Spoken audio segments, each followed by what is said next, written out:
ජීවිතයේ ප්‍රථම හුස්ම පොදේ සිටම සෝබාදහම දරුවෙකුට අවශ්‍ය උසස්ම පෝෂණය ලබා දෙන්නේ මව් කිරි මගින්. මෙහි ඇති කොලෙස්ටරෝල් හෙවත් රන් කිරි ප්‍රතිදේහවලින් ඉතාමත් පොහොසත් වන අතර එය දරුවෙකුගේ ප්‍රථම ස්වාභාවික එන්නත ලෙසයි ක්‍රියා කරන්නේ.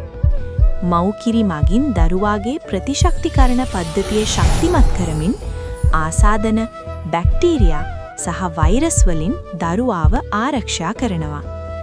අලුත උපන් දරුවෙකුගේ වර්ධනයට අවශ්‍ය සියලුම පෝෂ්‍ය පදාර්ථ නිවැරදිම ප්‍රමාණයෙන් මෙහි අඩංගු වනවා.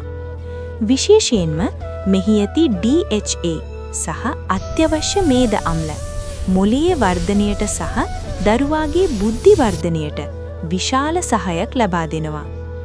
මව්කිරි දිරවීමට ඉතා පහසුයි. ඒ නිසාම නිරෝගී බඩවැල් පද්ධතියක් ඇති කරමින් බඩේ කැක්කුම සහ මලබද්ධය වැනි අපහසුතා අවම කරනවා.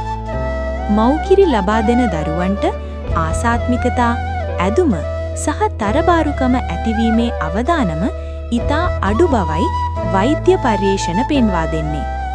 එමෙන්ම මෙහි ඇති කැල්සියම් සහ විටමින් D ශක්තිමත් අස්ථි හා මාංශ පේශි පද්ධතියක් නිර්මාණය කරනවා. මව්කිරි දීම යනු හුදෙක් පෝෂණය ලබා දීමක්ම නොවේ. එය මව සහ දරුවා අතර ඇතිවන ප්‍රබල මානසික බැඳීමක්. එය දරුවාගේ චිත්තවේගීය වර්ධනයට මහෝපකාරී වනවා.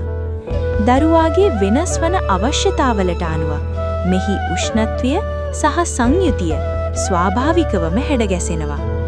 මෙය පසුකාලීනව දියවැඩියාව සහ හෘද රෝග ඇතිවීමේ අවදානමද අඩු කරනවා.